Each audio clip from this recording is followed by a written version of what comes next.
आउज़ुबिल्लाहिमिनश्शैतानिर्रजीम बिस्मिल्लाहिर्रहमानिर्रहीम। Welcome to my YouTube channel doctor Saeed. आज की जो मैं वीडियो लेके आया हूँ उसमें मैं आपको बता रहा हूँ कि कौन कौन से जो डॉक्यूमेंट्स हैं वो आपको रिक्वायर्ड हैं फ़ॉरेन स्कॉलरशिप को अवेल करने के लिए, और डॉक्यूमेंट्स की कंप्लीट लिस्ट है और उस लिस्ट के बारे में बताता हूँ। और आप जब भी किसी यूनिवर्सिटी के अंदर स्कॉलरशिप आए और उसको अप्लाई करने से पहले आप इन डॉक्यूमेंट्स के बारे में जो है इन डॉक्यूमेंट्स को पूरा कर लीजिएगा। तो चल कंप्यूटर स्क्रीन पे मैं आपको दिखाता हूँ कि कौन कौन से जो है ना वो डॉक्यूमेंट्स आपको चाहिए। लिस्ट ऑफ जो है वो list of application documents required. ठीक है, तो मेरा नाम डॉक्टर सईद है। इस यूट्यूब चैनल को सब्सक्राइब करें और आपको जो है वो बहुत सारे फ़ायदे होंगे स्कॉलरशिप अवेल करने के बारे में। आपको फर्दर वीडियोस भी मिलती जाएंगी जिस तरह स्कॉलरशिप 2022 से 23 तक के लिए जो है वो अप्लाई हो स्कॉलरशिप अनाउंस हो रहा है। उसमें यूरोप होगा, एशिया होगा, तकरीबन ऑल ओवर द वर्ल्ड जितने भी स्कॉलरशिप होंगे उनकी लिस्ट के बारे में मैं आपको बताता जाऊँगा। तो चलते हैं। पहला डॉक्यूमेंट जो है ना वो complete the scholarship application form. ठीक है, फर्स्ट स्टेप आपका ये होता है कि आपने एप्लीकेशन फॉर्म को फिल करना होता है। ठीक है, उसको फिल करने के लिए क्या क्या चीज़ें रिक्वायर्ड है, ठीक है, हम उन चीज़ों को देख लेते हैं। अच्छा जी, attested copies of all higher education transcripts diplomas. और उसमें स्कॉलरशिप को अप्लाई करने के लिए क्या है, अटेस्टेड कॉपीज़ चाहिए आपके एजुकेशन रिकॉर्ड के, जिसके अंदर आपका मैट्रिक होगा, आपका इंटरमीडिएट होगा और आपकी जो है वो बैचलर और ग्रेजुएशन और मास्टर डिग्रीज़ होंगी। जिस भी आप लेवल पे जाके अप्लाई करें, अगर पीएचडी के लिए कर रहे हैं तो आपका मास्टर हो, और अगर एमफिल के लिए कर रहे हैं तो ग्रेजुएट तक आपकी जितनी भी डिग्रीज़ हैं वो सारी जो है वो अटेस्टेड हो। ठीक है, और अटेस्टेड किधर से करवानी है इसके लिए मैंने वीडियोस बनाई हुई हैं कि आप मैट्रिक और इंटरमीडिएट आपने कंसर्निंग बोर्ड से करवाएंगे, और बैचलर जो है ना वो अपनी कंसर्निंग यूनिवर्सिटी से, और फिर अपनी हायर एजुकेशन से करवाएंगे। और उसके बाद जो है ना वो मिनिस्ट्री ऑफ फॉरेन अफेयर से आपने करवानी होती हैं। ठीक है, उसका प्रोसीजर मैंने बता दिया कि वो आपने कैसे करनी है। वो उसकी जो है वो मैं लिंक नीचे दे दूँगा, जो भी उसका प्रोसीजर क्या है। तो कॉपीज़ ऑफ पासपोर्ट और नेशनल आईडी कार्ड, आपका अपना आईडी कार्ड होना चाहिए। आपका उर्दू का आईडी कार्ड है नोर कोई मसला नहीं, अगर आपका स्मार्ट कार्ड है तो भी कोई मसला नहीं, और आपका पासपोर्ट ज़रूरी है। English proficiency letter, English proficiency letter क्या होता है कि आपको जो भी लास्ट डिग्री आपने की होती है यूनिवर्सिटी से, वो यूनिवर्सिटी आपको इंग्लिश प्रोफिशेंसी लेटर प्रोवाइड करती है। उस लेटर के अंदर वो ये मेंशन करती है कि जितने भी सब्जेक्ट हमने अपनी जो है वो ड्यूरेशन के अंदर पढ़ाए हैं वो सारे के सारे इंग्लिश में है। वो इंग्लिश प्रोफिशेंसी लेटर होता है, और वो जो होता है वो इसकी आइट्स वगैरह ग्री और टोफल की जगह यूज़ होता है। कुछ कंट्रीज़ होते हैं जो आइट्स और ग्री और टोफल को कहते हैं कि उनकी जगह आप इंग्लिश प्रोफिशेंसी लेटर लगा दें, और तकरीबन जो आइट्स और ग्री नहीं लेते वो सारे इंग्लिश प्रोफिशेंसी लेटर ज़रूर रिक्वायर्ड करते हैं। तो ये आपने अपनी यूनिवर्सिटी से बनवाना है। इसका प्रोसीजर क्या है ये भी मैंने इस पर वीडियो बनाई हुई है, आप चेक कर लीजिएगा। अच्छा, स्टेटमेंट ऑफ पर्पस और motivation letter, statement of purpose जो होता है वो उसके बारे में मैंने वीडियो बनाई हुई है। ये आपके पास हो, आपका जो है ना वो 400 वर्ड तक हो, उसके अंदर आपने जो है वो यूनिवर्सिटी जो आपने चूज़ किया वो उसका बारे में बताना होता है, अपने कैरियर और अपने फ्यूचर गोल के बारे में बताना होता है। मतलब आपने मोटिवेशन करना होता है, अपनी लीगल इन्फॉर्मेशन डालनी होती है। आपने उसके अंदर कोई इलीगल जो है ना वो इन्फॉर्मेशन नहीं डालनी होती, जो आप हो आपने वही बताना होता है। ठीक है, और मोटिवेट करना होता है।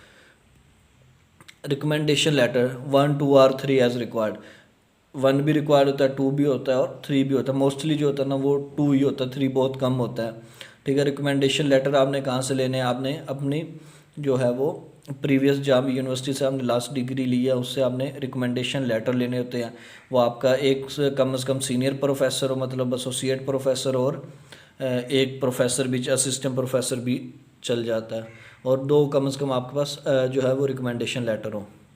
सीवी या रिज्यूमे, सीवी या आपके पास होनी चाहिए। सीवी का जो है ना वो आपका स्टाइल पोटेंशियल सीवी होनी चाहिए, उसके अंदर आपने एक्सपीरियंस को ऐड करना हो, अपनी जो कॉन्फ्रेंसेस है, अपने इंटरेस्ट और हैबी जो है हॉबीज़ और अपनी अचीवमेंट्स को, अपने आप को जो है ना वो उधर आपने एक्सप्लेन करना होता है कि वो आप क्या हैं। सीवी के अंदर आपने कंप्लीट इन्फॉर्मेशन देनी है, और यूरोपियन सीवी का एक स्टाइल होता है, उस स्टाइल के अंदर आपने सीवी लिखनी है। अगर आप किसी यूरोप के लिए अप्लाई कर रहे हैं या एशिया के लिए कर रहे हैं तो हर कंट्री के लिए जो होता है वो एक स्टाइल होता है और एक वे होता है, और उस वे में आपने उस सीवी को लिखना होता है।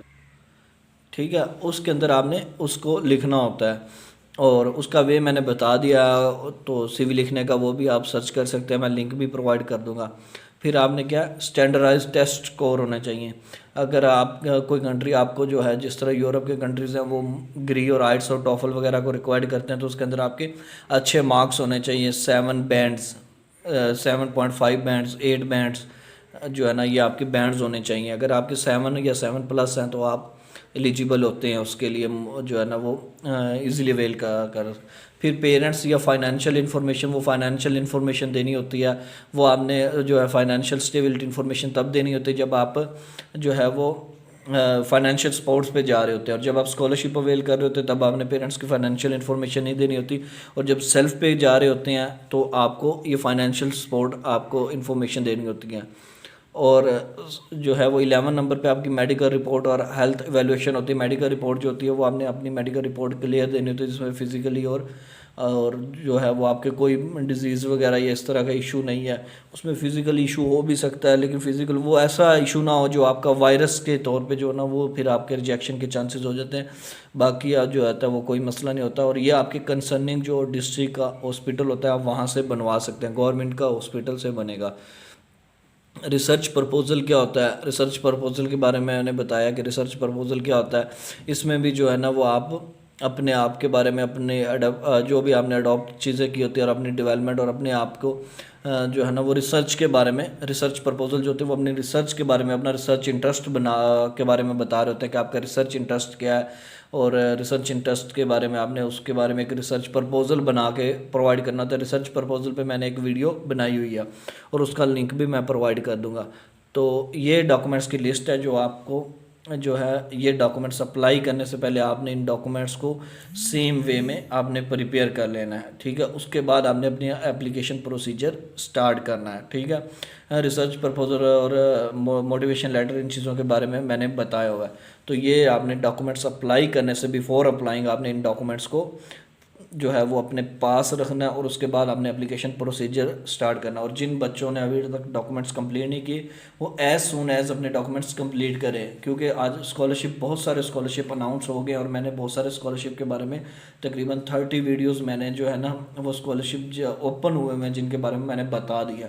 और किसी की दिसंबर लास्ट डेट है, किसी की जैन है, किसी की फैब है, ठीक है।